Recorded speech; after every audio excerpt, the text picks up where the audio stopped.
Buenas noches, le damos la bienvenida al programa internacional de televisión cristiana Enlace y vamos en este momento a iniciar una nueva serie bíblica titulada El mundo preadámico. El mundo preadámico. No existe ningún otro libro más que en la Biblia donde el ser humano pueda descubrir y conocer los misterios que Dios ha escondido desde antes, vamos a abrir bien nuestros oídos, desde antes de que fuera creado lo que nosotros conocemos como la creación de Dios. Me refiero a este planeta Tierra. La Biblia nos relata aún muchos miles de años antes de que fuera creado este planeta, con bastantes detalles, qué otra creación existió antes que nosotros. Y para no irnos tan lejos, los ángeles ya existían antes que nosotros. ¿Cómo era ese mundo de esos ángeles? ¿Qué hicieron? ¿Cómo se rebelaron? Si fue en este planeta donde habitaron, si tuvo lugar en este planeta la rebelión antes de Adán, por qué Lucifer cayó, qué fue lo que sucedió en el cielo, qué fue lo que pasó cuando fue arrojado a la tierra. En fin, todas estas cosas Dios le ha placido revelárnoslas en las Escrituras. En Isaías 46, que ustedes ya tienen a la mano, en el versículo 9 y en el versículo 10, Dios nos dice que nos acordemos de las cosas pasadas desde los tiempos antiguos. Esto es una orden. Dios nos manda que tengamos memoria de las cosas que fueron hechas, que fueron creadas, y esta palabra en el hebreo es desde los siglos de los siglos de los siglos de los siglos. Dios quiere que de alguna forma nosotros no solamente creamos que ya recibimos a Cristo, ya somos salvos y voy a estudiar los evangelios y la justificación por la fe y las doctrinas bases de nuestra vida cristiana, sino que llega el momento en la vida cristiana, y creo que ustedes están listos ya para eso, en la que tenemos que profundizar mucho más todavía. Bucear mucho más profundamente en la Biblia, en las Sagradas Escrituras, y descubrir las maravillosas revelaciones que Dios nos tiene de esos tiempos antiguos donde nosotros no tenemos ninguna información más que a través, repito, de las Sagradas Escrituras. Acuérdense de las cosas pasadas desde los tiempos antiguos, porque yo soy Dios. No hay otro Dios y nada semejante a mí. O sea, Él se atribuye la prerrogativa, el Dios de la Biblia, de poder revelarnos el pasado, el presente y el futuro. Él es el único Dios, el Dios de la Biblia. No el Dios de Buda, ni el Dios de Confucio, ni el Dios de los musulmanes, ni el Dios de Hare Krishna, ni los gurús, ni los lamas. Es el Dios de la Biblia, el Padre de Jesucristo, el que se atribuye la prerrogativa de poder revelarnos las cosas desde antes de que fueran creadas. Y dice el versículo 10 que anuncio lo por venir desde el principio. Esta frase desde el principio la vamos a estar continuamente mencionando, porque muchos de ustedes no saben cuándo tuvo lugar este principio. Y muchos creen que el principio es cuando fue creada la tierra, y vamos a ver que es una grave equivocación. El principio fue antes de la creación de esta tierra. Que anuncio lo por venir desde el principio, o sea, en un principio, a lo que Dios llama, en el principio Dios creó los cielos y la tierra, Génesis 1:1, Juan 1:1, en el principio era el Logos. La palabra Logos significa el pensamiento expresado de Dios. Cristo era el pensamiento, lo que Dios contenía en su mente, se encarnó en la persona de Jesucristo. Y en ese principio es cuando Él dice que era con Dios y que era Dios y que además estaba con Dios. Ese principio no es en Génesis 1:3 cuando comienza la creación, sino dice la Biblia, en el principio creó Dios los cielos y la tierra. O sea, en ese principio no estaban creados todavía ni Satanás, ni tampoco estaban creados los ángeles. Fue el principio de las cosas, el cordero que fue inmolado desde antes de la fundación del mundo, de este mundo. Desde ese principio Dios comenzó a hacer un plan para toda la eternidad. Y dice el versículo 10, y desde la antigüedad, lo que aún no era hecho, que digo, mi consejo permanecerá y haré todo lo que quiera. Vemos pues que ese Dios eterno, ese Dios infinito, el Dios de la Biblia, es el Dios que cubre todo el espectro del tiempo, pasado, presente y futuro. Él es el alfa, Él es la omega, y nos dice que cosas que ojos no vieron, cosas que oídos no han oído y que no hemos experimentado en nuestras emociones, son las que Él tiene para nosotros, los que le amamos. Y mientras más ames a Dios, más amas a tu prójimo.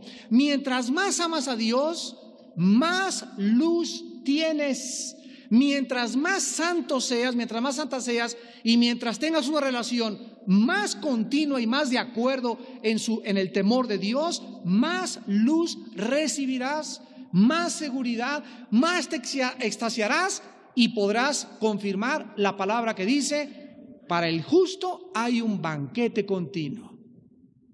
Tú tienes que llegar a la Biblia, amado santo de Dios, santa de Dios, tiene que llegar a la Biblia en la que ustedes tienen que tener un banquete literalmente diario con la palabra de Dios, donde diario abres la Biblia y hay cosas que te ¡qué barbaridad! Y no me imaginaba esto, y no me imaginaba esto, y romper todas las barreras y las fortalezas mentales que nos bloquean y que creen que ya hemos llegado a todo el conocimiento de Dios o a todo lo que Dios quiere que nosotros sepamos. No puede haber una expresión más grande de la soberbia que creer que lo que sabes, lo sabes como no lo deberías de saber. Entonces, el que piensa todavía que cree que sabe algo, aún no lo sabe como lo debe de saber. Ustedes no saben cuántos ataques hemos recibido últimamente porque enseñamos que los cristianos vamos a pasar la tribulación. Bueno, casi me crucifica mucha gente. ¿Cómo es posible que tú digas esto si esta es la enseñanza tradicionalista? Y les digo, mira, siempre les contesto lo que dijo una vez Blaise Pascal en un debate con un ateo en Inglaterra. Y Blaise Pascal le dijo a este ateo: bueno, usted dice que no hay Dios, yo digo que sí hay Dios. Bueno, si no hay Dios y nos morimos, yo no pierdo nada, ¿verdad? Porque si no hay Dios, pues ni usted pierde ni yo pierdo. Pero le dijo Blaise Pascal al ateo: pero si hay Dios y nos morimos, ¿qué amolada se va a llevar usted? O sea, ya sea que usted tenga la razón, le dijo Blaise Pascal al ateo, o que yo la tenga, yo salgo ganando. Si usted tiene la razón y no hay Dios, yo no perdí nada. Pero si yo tenía la razón, usted pierde algo. Entonces, con lo de la tribulación pasa la misma. Yo le digo a mucha gente, yo le pido a Dios con todo mi corazón que sea antes, inclusive el anticristo, la tribulación. Si es así, vamos a llegar al cielo ni nos vamos a pelear. Pero si no, ¿qué amolada se van a llevar? Si es antes, ya la libramos, ¿verdad? Y no hay ningún problema. Pero yo no creo que se deba alimentar solamente porque es una posición tradicional al pueblo de Dios con una falsa esperanza cuando las escrituras no nos permiten enseñar tal cosa. Y por estas cosas no tenemos por qué pelearnos, ¿verdad? Ok, si tú tienes la razón, nos vamos antes, gloria a Dios, yo seré el más contento de todos. Pero si no, ¿qué amolada se van a llevar los cristianos? Y qué desilusión cuando digan: es que me enseñaron esto y ahora estamos viendo que somos perseguidos. Van muchos a apostatar y el amor se va a enfriar. Entonces, es mejor prepararnos para lo peor que para lo mejor. Entonces, ya sea que tengan razón o que no tengan razón, si no hay, pues nosotros salimos de gane de todas maneras. Y si no, vamos a estar mejor preparados para enfrentar la tribulación.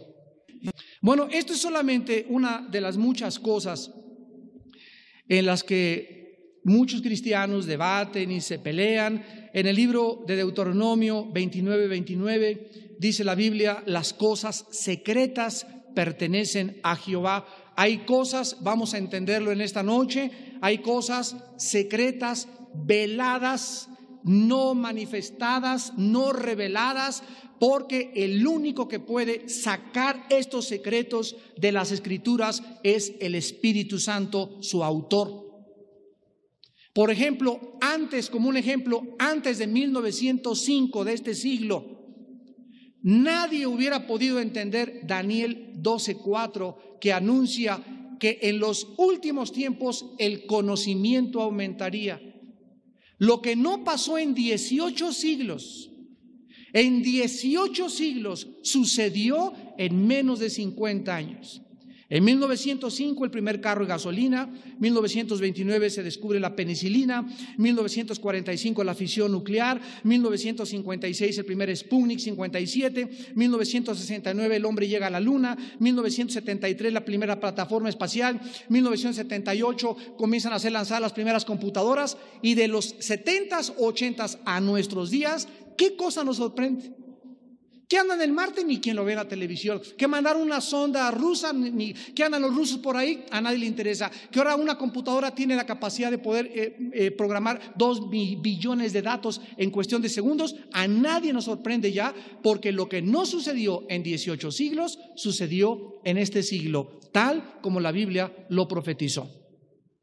Entonces, nadie podía entender antes de 1948 tampoco que nos encontrábamos en la última generación, porque los judíos no habían regresado a la Palestina. No podíamos entender ahorita Apocalipsis ni Daniel, porque hasta 1957 se formó la Unión Europea, lo que se llama ahorita como la Unión Europea, que se inició con la palabra el Tratado de Roma. Y comenzó a conjugarse en Europa un grupo de países, comenzó a crecer para comenzar a arrojar luz, que la Biblia profetizaba 2600 años de que antes de que Cristo viniera, la última forma de gobierno político, mundial, económico y militar serían 10 naciones que saldrían del antiguo imperio romano y que están y siguen formándose ante nuestros ojos. No lo podíamos entender antes de 1957. Y así, conforme vamos avanzando, hay una cosa importante: Dios va revelando la Biblia en la misma proporción en la que el mundo va avanzando tecnológica y científicamente. Entonces, los acontecimientos históricos solamente hacen comprobar lo que estaba escrito. No podíamos conocerlo los judíos hasta que se independizó Israel. No podríamos conocer la conquista del espacio hasta que se lanzaron las primeras ondas. No podríamos entender Apocalipsis 11, que hace 1000 años Juan escribe que vendría un momento en la historia en la que todos veríamos al mismo tiempo el mismo evento en el mismo lugar, la muerte de los 2 testigos. ¿Cómo podría ser eso posible si no fuera por los satélites? No lo podíamos entender hasta que los satélites hicieron posible que lo que está pasando en Jerusalén se pudiera ver al mismo tiempo en México, en África y en Oceanía. Entonces, así la Biblia va avanzando y se nos va revelando conforme a los acontecimientos, para que siempre recordemos estas palabras. Acuérdense que cuando suceda, dijo Jesús, yo os lo dije antes. Y el Espíritu Santo viene a recordarnos lo que Jesús nos había dicho antes, porque Jesús es el espíritu de la profecía. En Efesios 1:9 dice la Biblia que Dios le ha placido revelarnos el misterio de su voluntad. Qué privilegio el pueblo de Dios, nosotros los cristianos. Somos los únicos que podemos verdaderamente saber y conocer que existen verdades absolutas y principios absolutos, al contrario del mundo, que insiste en que la verdad es relativa. Nosotros los cristianos, al tener la revelación mediante el Espíritu de los misterios de Dios, No necesitamos un toque de mota, ni peyote, ni hongos alucinantes, ni ir a una sesión espiritista para consultar con los espíritus y que nos revelen, ni irnos al teposteco a ponernos en flor de loto y a meditar en flor de lis y con el triángulo aquí centro y esperar que los ovnis, que sí es cierto, que no es cierto. Los cristianos tenemos el camino derechito a la revelación del mundo invisible y espiritual mediante las Sagradas Escrituras. ¿Qué mundos o qué sistemas sociales existieron antes de que Dios pusiera al ser humano? ¿Sabían ustedes que este planeta antes de Adán estuvo habitado? ¿Sabían ustedes que existió un orden social en este planeta antes de Adán y Eva? Y si es así, ¿quiénes eran? ¿Cómo acabaron? ¿Existen en la Biblia vestigios de su existencia? ¿Cómo era ese mundo antes de que fuera recreado por Dios en Génesis 1, del 3 al 31? ¿Quiénes o qué personas o qué seres constituían este orden social del reino de Lucifer antes y después de su caída? Todas estas preguntas y misterios aquí están, aquí están. No vamos a consultar ni la bola de cristal, ni vamos a especular, ni vamos a filosofar. Vamos a seguir leyendo las Sagradas Escrituras para que tú comiences a darte cuenta y a decir, no lo había visto, qué barbaridad, pues sí es cierto, aquí está. Y pasaba lo mismo, ¿verdad? Que cuando con los dones espirituales, ahí me enseñaron, me programaron de que los dones espirituales ya no eran para nuestra época, que correspondieron a los apóstoles nada más. Y cuando comienzo a estudiar los dones espirituales, yo, sin la influencia ni la presión de otras personas, Dios me humilla y me quebranta y me muestra que esos pasajes o esas cosas que yo había leído realmente no decían lo que estaban diciendo, sino que las personas tenemos la tendencia y la predisposición filosófica y teológica de, si tenemos una idea preconcebida, tomamos la Biblia para que rime con mi creencia y mi teología, y si no rima y si no hay acuerdo, entonces no la hago. Entonces yo hago una doctrina en la Biblia en lugar de que la Biblia dicte realmente lo que es la sana doctrina. Entonces cuando venimos a la Biblia con ese espíritu ya predispuestos, ¿verdad? Y no nos damos cuenta que podríamos considerar estar equivocados, no hay revelación de Dios, porque Dios revela a los humildes. A los humildes, a los que verdaderamente aman la verdad, porque muchos de ustedes que me escuchan quieren saber la verdad por motivos equivocados, para combatir, para contender, por orgullo, por su autojusticia. Y si tú andas buscando la verdad, no con el propósito de glorificar a Cristo, nunca conocerás la verdad. Vamos a comenzar en este momento desde el principio. Y la palabra de Dios nos muestra que el Dios de la Biblia es Olam Yahé, que significa el Dios eterno, que en algún tiempo del pasado creó los cielos y la tierra y las cosas originales de la primera creación. Las cosas que existen actualmente en nuestro planeta fueron traídas, por favor, con mucho cuidado, sigan esto. Todo lo que nosotros vemos, las plantas, los árboles, la tierra, todo esto fue traído a la existencia en 6 días después de la destrucción del primer sistema u orden social, de los primeros seres morales que habitaron en este planeta. Este es el primer principio con el cual vamos nosotros a partir. Todo lo que nosotros vemos creado a nuestro alrededor fue creado en 6 días literales, lo vamos también a demostrar, después de que Dios juzgó el primer orden social que existió en este planeta. Cuando los geólogos se acercan a los cristianos y nos dicen es que la Tierra tiene millones de años de antigüedad. Nosotros no discutimos eso, porque es exactamente la pura verdad. ¿Cuánto tiempo, qué edad tiene el planeta Tierra? No lo sabemos, la Biblia no lo revela.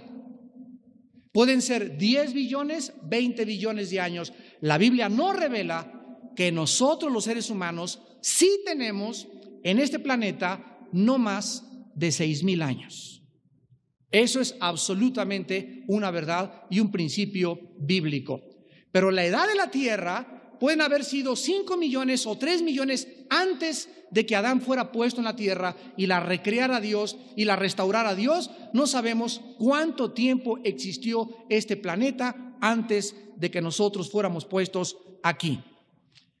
Dice, por ejemplo, en el Salmo 90, versículo 2, hablando de la eternidad de Dios, con estas palabras, dice el Salmo 92, antes que naciesen los montes y formases la tierra. Aquí la palabra formar, lo vamos a ver más adelante, no es crear. Y va a ser muy importante estas palabras en el original hebreo. Aquí significa moldear, restaurar. Antes de que restauraras o moldearas la tierra y el mundo, desde el siglo y hasta el siglo, tú eres Dios. Vayamos ahora a Proverbios capítulo 8 y veamos una revelación del Hijo de Dios. ¿Saben ustedes cómo se llama a sí mismo Jesucristo antes de que se encarnara? Bueno, muchas veces se le mencionó como el ángel de Jehová, pero Jesucristo se llama a sí mismo, antes de su encarnación, la sabiduría. La sabiduría. Y en Colosenses 2 dice la Biblia que en Cristo están escondidos todos los tesoros del conocimiento y de la sabiduría. Y miren ustedes a Cristo hablando en Proverbios 8 del 22 en adelante. Jehová me poseía en el principio, ya de antiguo, antes de sus obras. Eternamente tuve el principado desde el principio, antes de la tierra. Aquí está hablando Jesús, diciendo que Él ya era, lo que dice Juan 1:1, con el Padre y Él eran uno. Él era posesión del Padre, y antes de que cualquier cosa existiera, Él existía en la eternidad con el Padre. Versículo 24, antes de los abismos fui engendrada, antes que fuesen las fuentes de las muchas aguas, antes que los montes fueran formados, antes de los collados ya había sido yo engendrada. Antes de la creación, desde el principio, existía la sabiduría.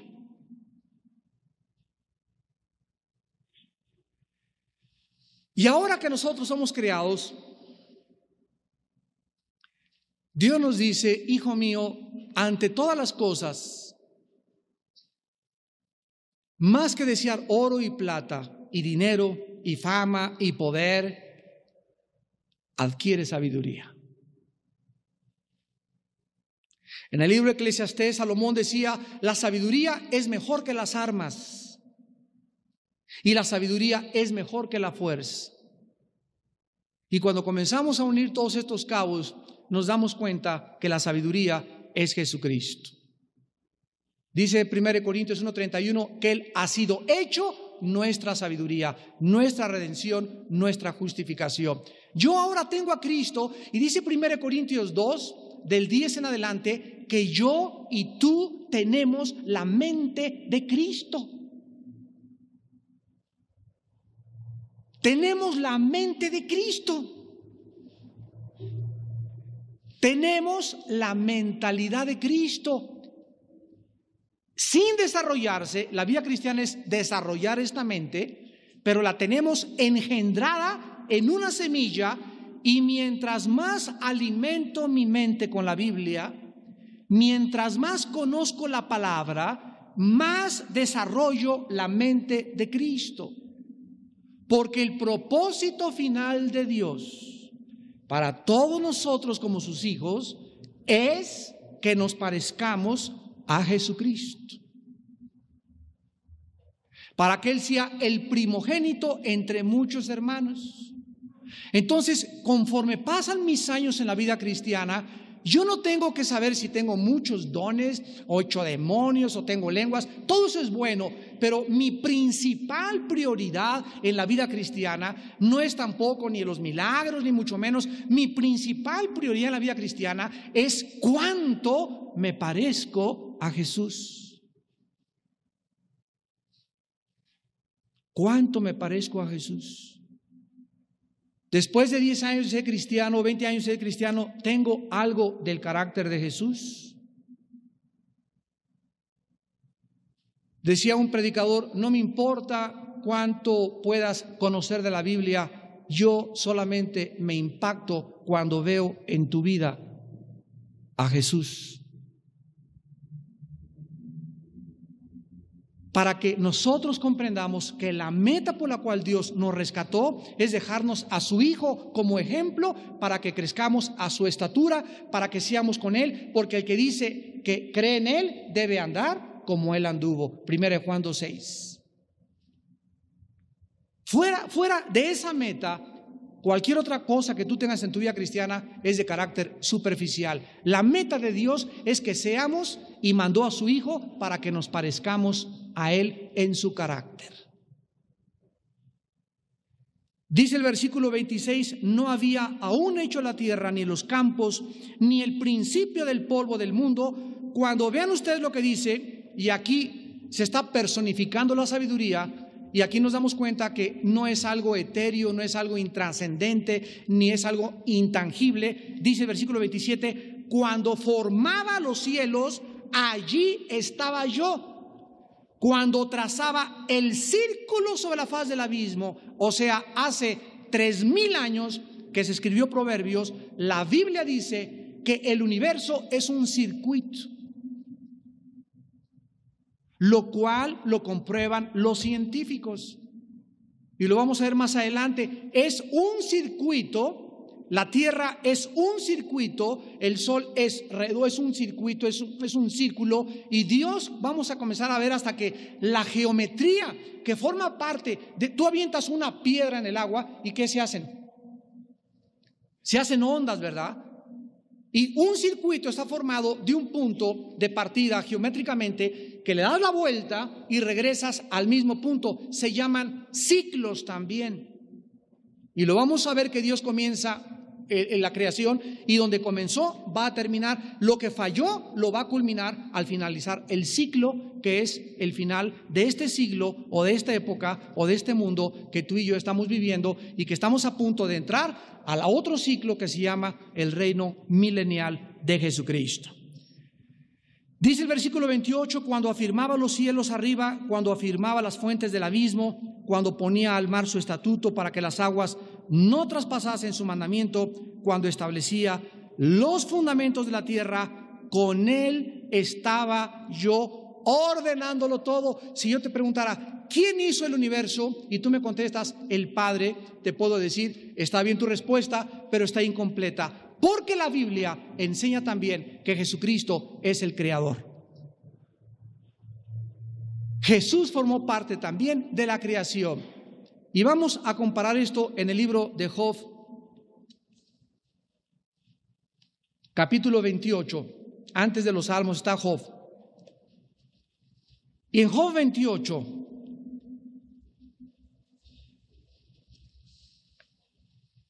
dice la Biblia que cuando Dios comenzó a hacer todo,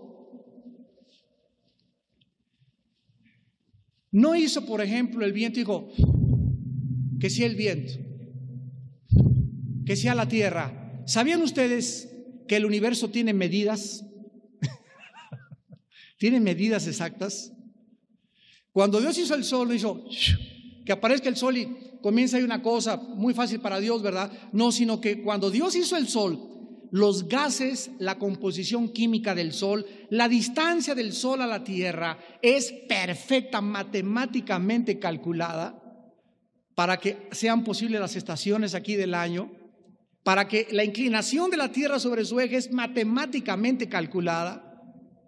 Y dice la Biblia en el versículo 25, cuando Dios le dio peso al viento. ¿Quién descubrió el peso del viento? Un hombre llamado italiano Torricelli. Y más de 2000 años, más de 2500 años en que se descubriera que el viento tenía peso. ¿Quién podría imaginarse que el viento tiene peso? La Biblia nos dice que Dios le dio peso al viento. Y cuando se inventó el barómetro por Torricelli, se comprobó que la Biblia tenía razón. Ay, estoy emocionado. Y dice la Biblia que puso las aguas por medida. ¿Cuántas partes de agua son en la tierra? Son tres cuartas partes del planeta es agua. Vamos a ver más adelante que fíjense, dice la Biblia en Génesis 1:1, en el principio Dios creó los cielos y la tierra. Esa palabra tierra en Génesis 1:1 es la palabra hebrea eretz, con E de Enrique, eretz con Z al final, y significa tierra seca. En el principio Dios hizo los cielos y la tierra seca, y en el versículo 2 está mojada, empapada, cubierta totalmente, no tiene nada seco. Y el Espíritu de Dios se está moviendo sobre la faz de las aguas. Y la palabra ahí es empollar, está tratando de crear vida. Una devastación, una catástrofe, un hecatombe sucedió entre la creación original y el versículo 2 de Génesis capítulo 1. Bueno, vamos pues entonces a ver en este momento en Génesis 1:1, vamos al libro del Génesis. Me quiero ir lo más despacio posible con todo este estudio. En primer lugar, para que no se empachen. En segundo, para que mastiquen y digieran lentamente.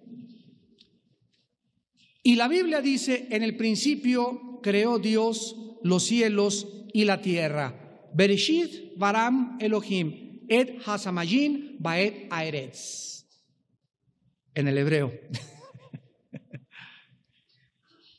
Si nosotros contamos en el hebreo las palabras, en el principio creó Dios los cielos y la tierra, son 7 palabras.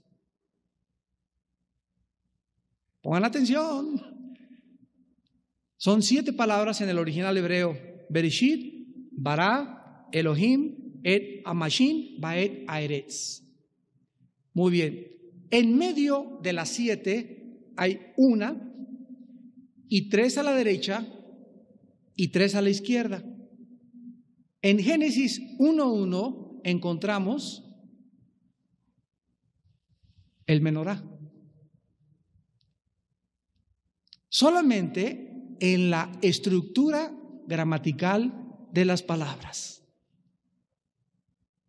El menorá es un palito en medio, que es Jesús, 3 a la derecha y 3 a la izquierda.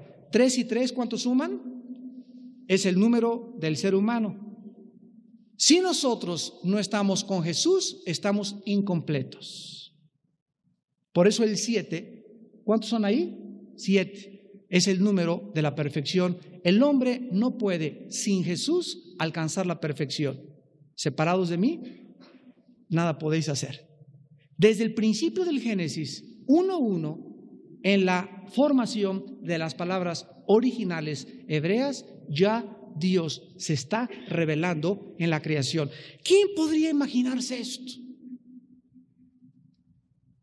Ahora que se descubren los códigos de la Biblia por un judío que ni siquiera es cristiano y que encuentra que al meter en la computadora ciertas partes de la Biblia y leerla de la derecha a la izquierda, porque así se lee el hebreo, de derecha a izquierda, y comienza a hacer acrósticos y comienza a encontrar fechas y comienza a encontrar junto al número de Rabin el nombre del asesino, junto al nombre de Kennedy, el nombre del Kennedy que 100 años exactamente antes de él murió. El presidente Johnson fue el que le siguió a Abraham Lincoln, el presidente Johnson fue el que le siguió a Kennedy. Y cuando comienzan a meterse en la Biblia y a escudriñar a través de una computadora las palabras en el hebreo, descubrimos que la revelación que tenemos nosotros es superficial. Aún hay más. Yo me muero por aprender hebreo, porque solamente en Génesis 1:1. Ya me está diciendo Dios que es un mundo de información en 7 palabras. Esto no lo encuentras en el Corán, ni tampoco en el Calimán, ni en los libros de los gurús, ni en los libros de los lamas, ni en los libros de ninguna otra cosa. No existe en la historia de la literatura ninguna obra semejante a las Escrituras. Los cielos y la tierra pasarán, pero mis palabras permanecerán, dice el Señor. Ahora vayamos aquí, antes de continuar en Génesis, y vamos a ver que cuando Dios habla en el versículo 1, en el principio creó Dios. Aquí encontramos, aparte de todo lo que se encuentra en un solo versículo, que la palabra crear es muy importante para nosotros ya de aquí en adelante, porque en el Génesis hay 2 palabras para crear. Y para poder entender claramente necesitamos conocer lo que significan cada una. Por eso Jesucristo dijo, escudriñar las Escrituras. ¿Qué significa escudriñar? En el griego significa hacer pozos.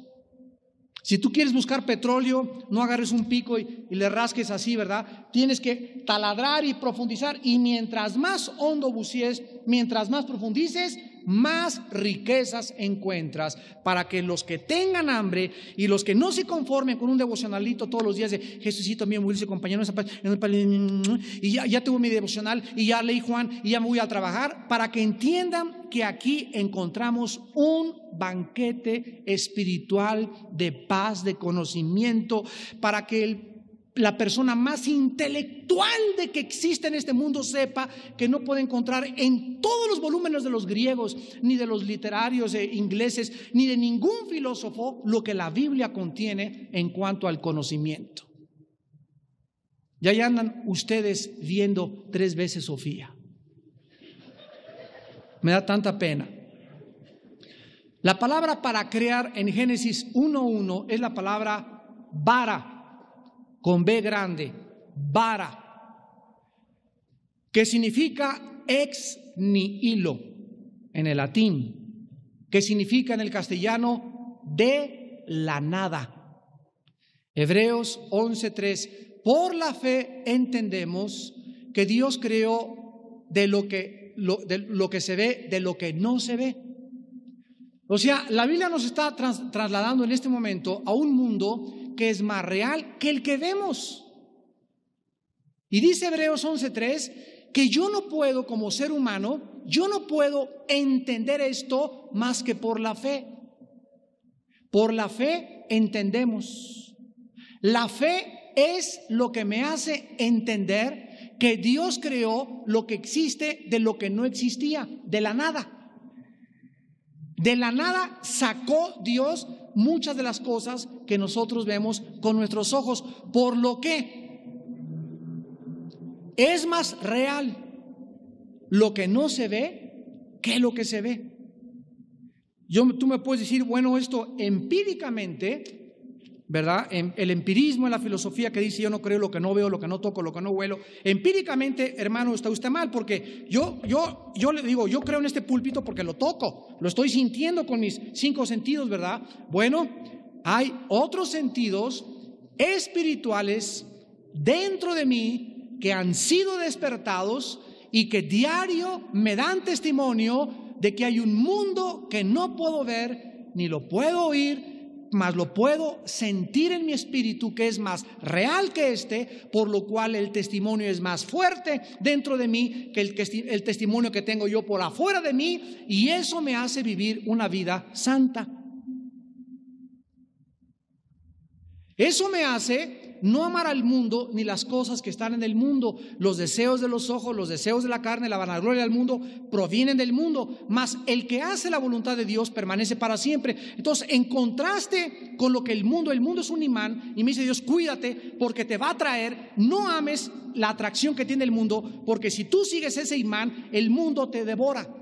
Te cautiva en la vanagloria de la vida, en el poder, en el dinero, en la ambición, en las cosas que todo mundo busca. Mas entre ustedes no debe ser así, dijo Jesús. El que quiera ser el mayor, sea el último entre ustedes.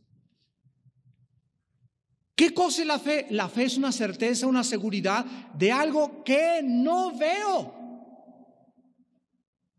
Si lo veo, deja de ser fe. El momento en que tú lo ves ya no es fe. Y es una convicción de lo que se espera. Hebreos 11:1, o sea, la fe está relacionada con el mundo invisible y con el futuro.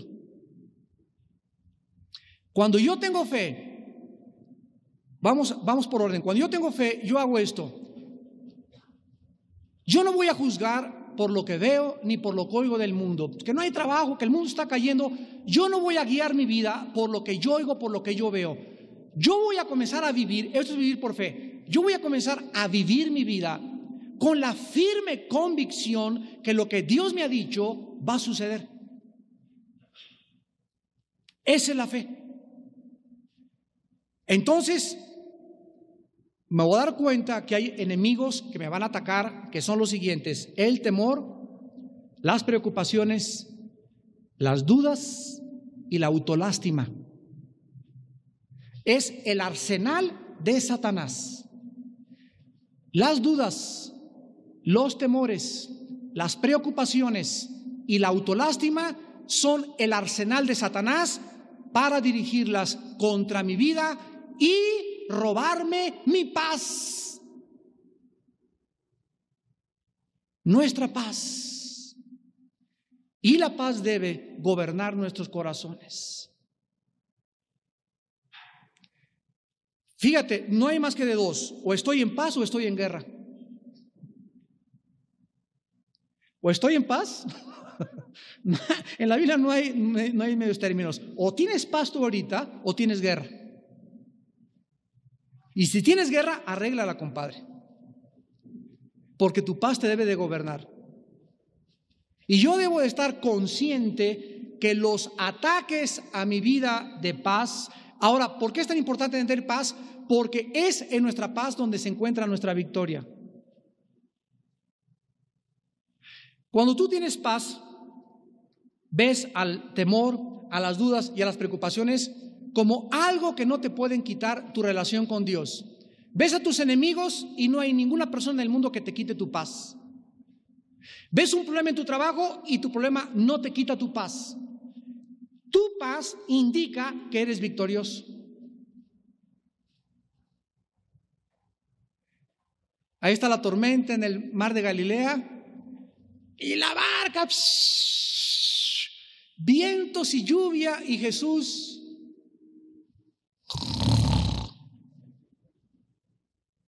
con una paz que no es de este mundo. Sigan con atención esto. Ahí está el Señor, pero totalmente absorto. No había nada exteriormente. No importa que hubiera un terremoto que le pudiera quitar al Señor Jesús su paz. La paz es esa seguridad de que no te va a pasar nada, que estamos en las manos de Dios, que nos tiene en sus manos y que nadie nos va a arrebatar de Él, y que las cosas que nos pasan son para formar nuestro carácter, para desarrollar nuestra paciencia. Y los discípulos comienzan a ver las circunstancias. Señor, levántate que perecemos. Vean ustedes, Jesucristo no se peleó con la tormenta. Jesucristo se levantó y en su paz hizo que cesara el viento y la tormenta. Pero antes de eso, lo que pudo darle la victoria fue que eso le pegó cuando él tenía paz. Cuando un problema viene a tu vida y tú tienes paz, tú eres victorioso. Pero si te pega un problema en tu vida y estás en guerra contigo mismo, el problema te lleva al suelo.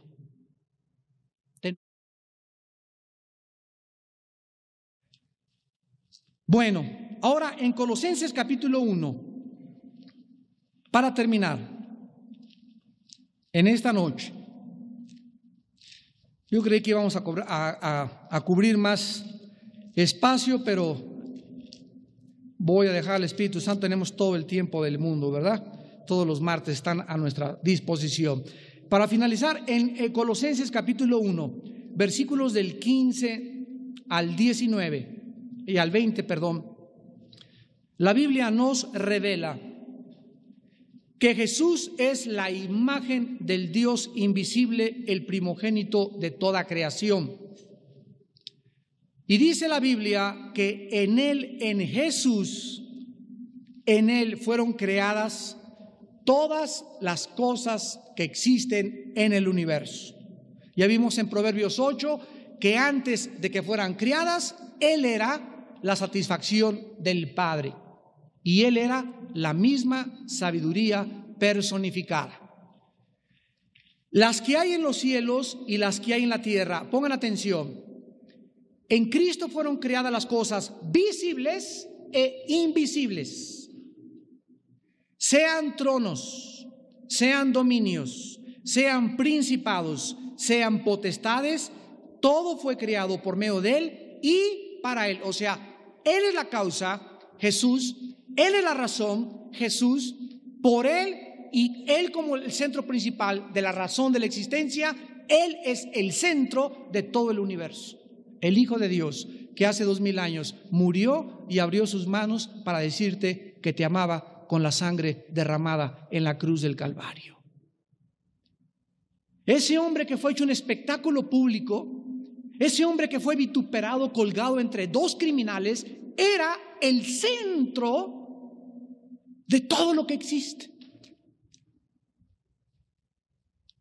Y tú que nada más porque tienes 2 carros ya te crees Pompidou.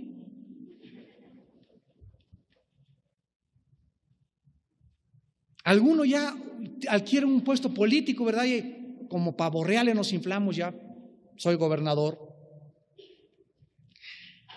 El que llega presidente se descompone a tal grado la mente del ser humano cuando llega al poder, lo enferma tanto el poder, y el poder absoluto corrompe absolutamente, que el ser humano al llegar a esa cima, a ese nivel de grandeza humana, vana, o ya sea artista o deportista, no importa el nivel que alcances, si tú llegas a ese nivel y no tienes la convicción y la llenura del Señor, eso sirve como una maldición para tu vida, porque mientras más rápido escales, más rápido te descompones. Porque nosotros no fuimos criados para llegar al poder por nosotros mismos. Satanás dijo, seré y alzaré mi trono junto al de Dios. Ninguna criatura criada por Dios fue diseñada para poder llegar y escalar, ni jamás creer que es Dios. Pero si llegamos a ese nivel y llegas a ser gobernador o presidente o deportista o a tener poder, lo que sea, con Cristo, y ahí le das la gloria a Cristo, Dios te sigue subiendo más. Porque Dios exalta es a los que, a los humildes, pero a los que comienzas, a los que se inflan como pavos reales y a los que se exaltan, Dios los desinfla. Es un principio que no lo puedes negar. ¿Quieres poder? Humíllate. ¿Quieres exaltar el poder sin humillarte? Vas a caer muy pronto y tu vida y tu testimonio lo dará como una evidencia de la verdad. Dice el versículo 17 de Colosenses, y Él es antes, como ya lo vimos en Isaías y en Proverbios, Cristo es antes de todas las cosas y todas las cosas en Él subsisten, y además Él es la cabeza de nosotros, la iglesia, que somos su cuerpo. El que es el principio, el primogénito entre los muertos, para que en todo tenga la preeminencia. Esta frase, para que en todo tenga la preeminencia, quiero terminar con esto, nos debe recordar algo que ya nos andaba sacando de balance en los últimos 10 años. En los últimos 10 años, de una forma desproporcionada, comenzamos a darle preeminencia al Espíritu Santo. Comenzamos al Espíritu Santo y al Espíritu Santo y al Espíritu Santo y al Espíritu Santo, y regresamos a la Biblia. El Espíritu Santo nos regresa a la Biblia y nos dice, gracias, ¿verdad? Les agradezco que me quieran exaltar, pero les quiero recordar, jóvenes, señores y damas y caballeros, les quiero recordar que yo vine al mundo para exaltar al Hijo. El Espíritu vino a levantar al Hijo de Dios. El Padre envió al Hijo y el Hijo se humilló, el Padre lo levanta y lo pone sobre todo nombre. Sube el Hijo, baja el Espíritu, y ahora el Espíritu, como el Hijo se humilló, ahora el Espíritu levanta al Hijo. Y debemos amar al Espíritu Santo, claro, como que no lo vamos a hacer, y al Padre también, pero no se nos olvide que el que tiene la preeminencia es Jesús, porque no fue el Espíritu el que murió en la cruz, fue el Hijo. No fue el Espíritu lo que dio su sangre, fue la carne, un cuerpo humano como el tuyo y como el mío, que vistió el Espíritu de Jesucristo. Entonces, tenemos que ser balanceados para recordar que es a Jesús al que debe levantarse en todas las iglesias, al que debe glorificarse, al que debe tener en todo, dice la Escritura, la preeminencia. El número uno de todas las cosas es el Hijo, porque así agradó al Padre. Y cuando hacemos eso, entonces me preocupo más en buscar a Jesús, porque el Espíritu Santo, cuando Él ve que yo quiero buscar a Jesús, automáticamente el Espíritu Santo me lleva a Jesús, porque Él es el medio que hace darme la revelación para conocer más al Hijo.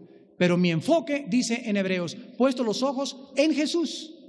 No dice en el Padre, dice el Espíritu, dice puesto los ojos en Jesús, porque en esta dispensación que vivimos, al Padre le ha agradado que el Hijo tenga en todas las cosas la preeminencia. Despidámonos en oración. Padre, te damos gracias por tu sabiduría, por tu conocimiento, por las riquezas y las profundidades de tu santa palabra. Oh, cuánto amamos tu palabra. No hay nada torcido ni perverso en ella. Ella es luz en nuestro camino. En ella somos santificados. Ella es más limpia y tu precepto es perfecto, que hace sabio al sencillo. Señor, tú con tu palabra creaste todas las cosas, y es tu palabra la que nos hizo nacer otra vez espiritualmente. Y es tu palabra la que contiene todos los secretos de la sabiduría y del conocimiento. Y es Jesús, tu Hijo amado, la palabra encarnada, que mora en nosotros mediante el Espíritu Santo, para que podamos cada día tener comunión con Jesús, tu Hijo amado. Señor, enséñanos a contar nuestros días para que traigamos sabiduría a nuestro corazón. Señor, abre tu palabra, porque tu palabra alumbra nuestros ojos. Señor, enséñanos a amar tu palabra para que ella more en abundancia en nuestro corazón. Porque toda nuestra fe y lo que podamos crecer en fe es por el oír, y el oír por tu palabra. Si vamos a vivir por fe, necesitamos ser hombres y mujeres de tu palabra. Bendita palabra de Dios que hizo el universo, que Jesús el Hijo vino a manifestar y a declararnos que en Él se encontraban todos los secretos de la sabiduría y del conocimiento. Señor, te damos gracias por esta serie que hemos comenzado, y yo te pido, Señor, que de una forma especial me ilumines, porque soy inadecuado, Señor. Dentro de mi propia humanidad, ten misericordia de mí, Señor, para enseñar tu palabra y trazarla rectamente. Te pedimos, Padre Santo, que tu Espíritu como Maestro nos guíe a toda la verdad.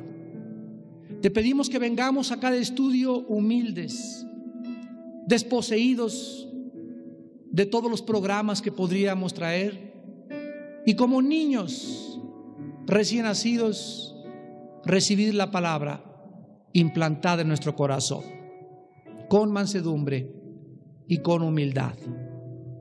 en el nombre de Jesús. Amén.